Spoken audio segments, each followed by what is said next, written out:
One of them was Max Moody from the West Frankfort Historical Society, who helped trace this tombstone back to its rightful owner. Bob Beehall from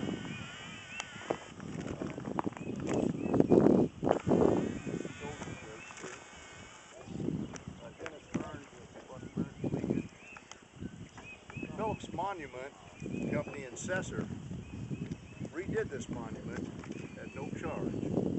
They reconditioned it, re-raised the original lettering back out of it so we could make it out, and then re-engraved a new etching on the east side of it as it sits there now, so that you'll be able to read it a long, long time from now. And Kenny Bozovich brought his wild horses today, and they've done a great job. You know, there are those of us who still believe it's right to honor the dead. It's absolutely correct to honor our dead and respect them for the things that they've done influence what we are today. And in tune with that, there are those of us that believe it's extremely important to honor those who served our country in the service. Any war, any time. And William Gordon Wyrick, who we're here to honor today, was a Civil War soldier. Now, the Civil War was a long time ago, but if you actually think about it, if the Civil War had not turned out the way it did, with the Union winning, the world today would probably be an entirely different place. We would not have had a complete United States to fight in World War I and World War II. The outcome of those two wars would have been entirely different. Mr. Wyrick was in Company K of the 13th Tennessee Cavalry. The 13th Tennessee Cavalry was really active in the Civil War. And Max Ludy, when he's talked, will tell you what they did at the very end of the war to bring the war to a climax. You know, soldiers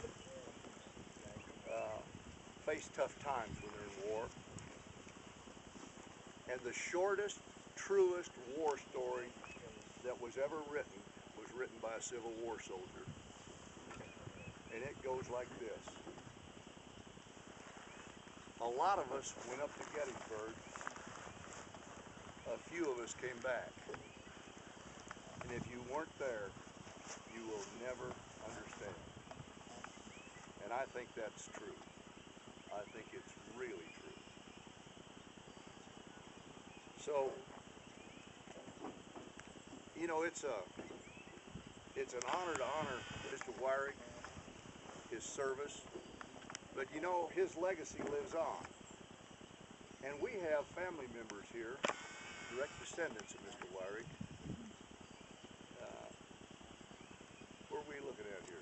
Where's Peggy at? He's my great-great-grandfather. Your great-great-grandfather. And then, where's Peggy at? Peggy's over there, great-great-grandfather. And where's Sarah at? Sarah's great-great-grandfather. And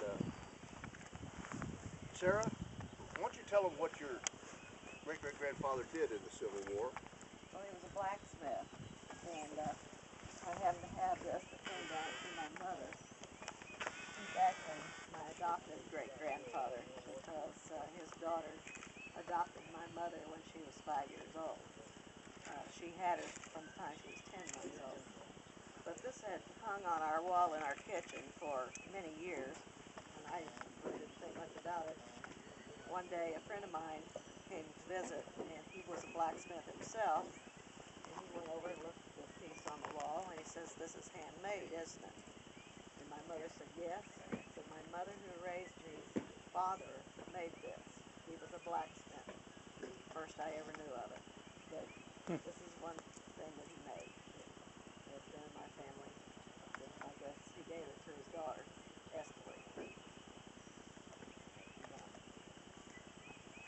Mr. Wyrick passed in 1894, so that's been around a long time.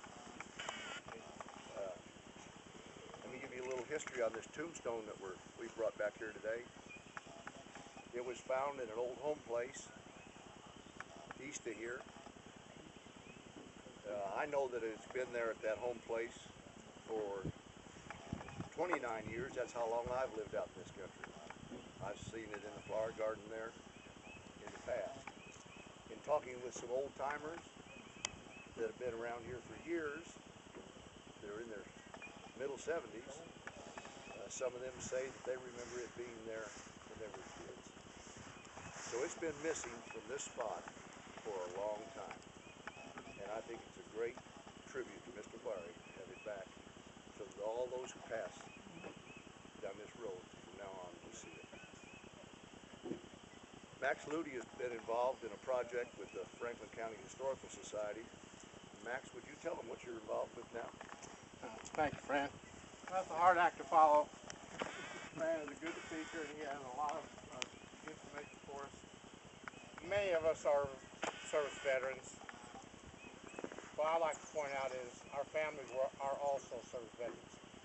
Not just being out there on the front line to fight and take care of the country, but to have someplace to come home to call home and have someone there for you. Amen. So the families are as important as the people who are actually wearing the uniform. Mr. Wyrick certainly was an ardent soldier. He fought from 63 to 65. They actually captured the Confederate president and the Confederate treasurer. So when you look at this situation, you know, realizing that Jefferson Davis was not going to quit, and they actually went and got him at Asheville, Tennessee, or North Carolina, I guess, right on the border there. Important people, significant battles. But I do appreciate all of you coming. I would like for you to give us your help. One of the things that we're doing at the Genealogy Society, we're making a record of every service-connected person who is buried in Franklin County. Barbara Carroll and several of the other people in our group have been working with us. What do we have, Barbara? 40 pages of people now? 65, I think. 65 pages of veterans that are buried in Franklin County, and we think it's going to be a 2-year project. We've been working on it for a couple months, so we have a long way to go. If you know of someone who is buried in Franklin County, peacetime, wartime is irrelevant. They were still part of our national defense. We'd like to have their names and locations. Kurt Mandrell, Paul Rose, and I have been going to the cemeteries in Franklin County.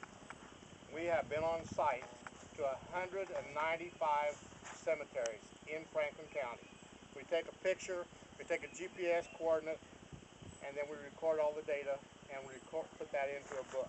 And that book will be available in the map, I hope, by June. If you did not receive a short synopsis of the history of the Wyrick family, those are available. Barbara did the genealogy part, and I got part of the stuff here. But this is just a snapshot. It is not the real report on the 13th Cavalry was 20 pages long. We are housed in the old Lincoln School Building in West Frankfort, up in the Heights. Logan School Building. Thank you. I'm having those senior moments.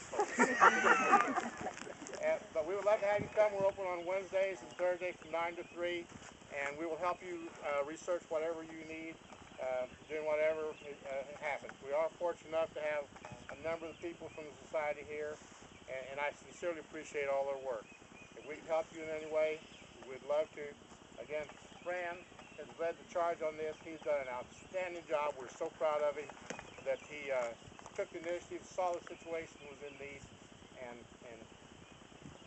got it together. Thank you, Fran. Thank you, Max. Right now, you're going to have the honor, and you may never see this again in your lifetime, both the American Legion, Civil War Reenactment Group, announce the 21-gun salute. I'd ask you to uncover our respect.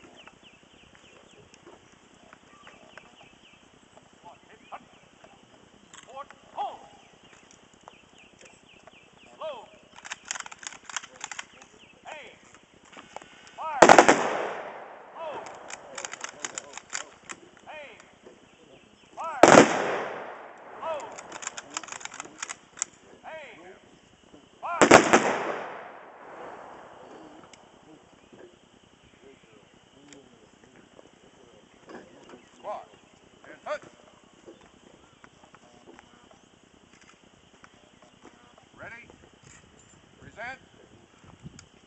Aim. Fire.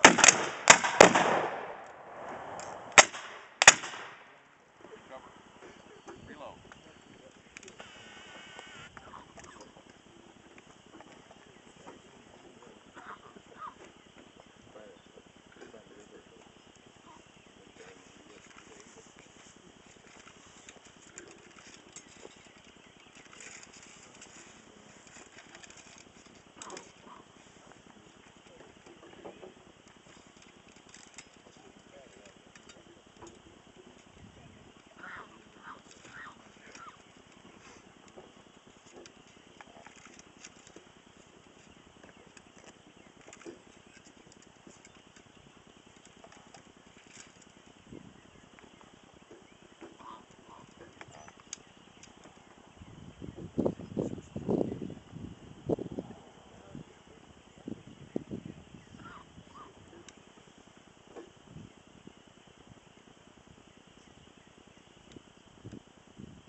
Ready?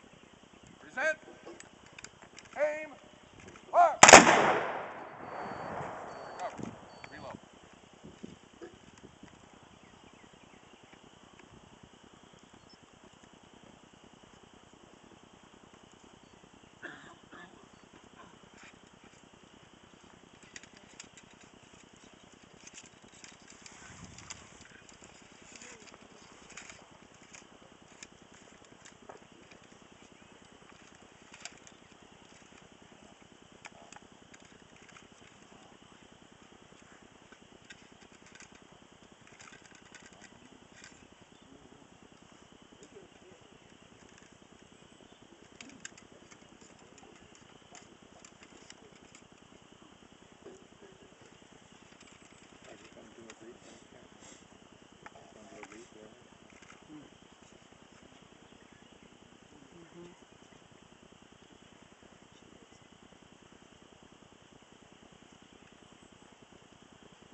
Ready?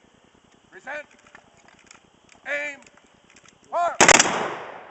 Cover. Order. Fire.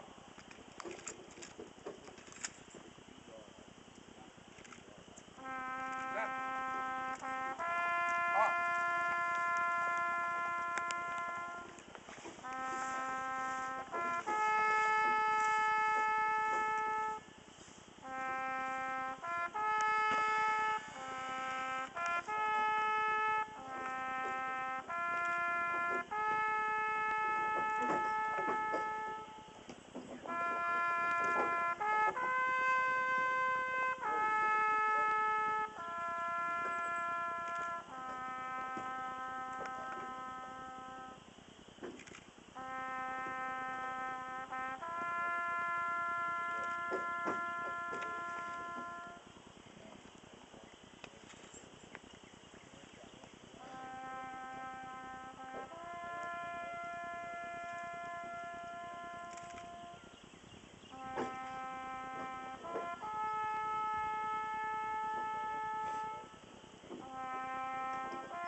Squad. Order. Home. Squad. Order. Home.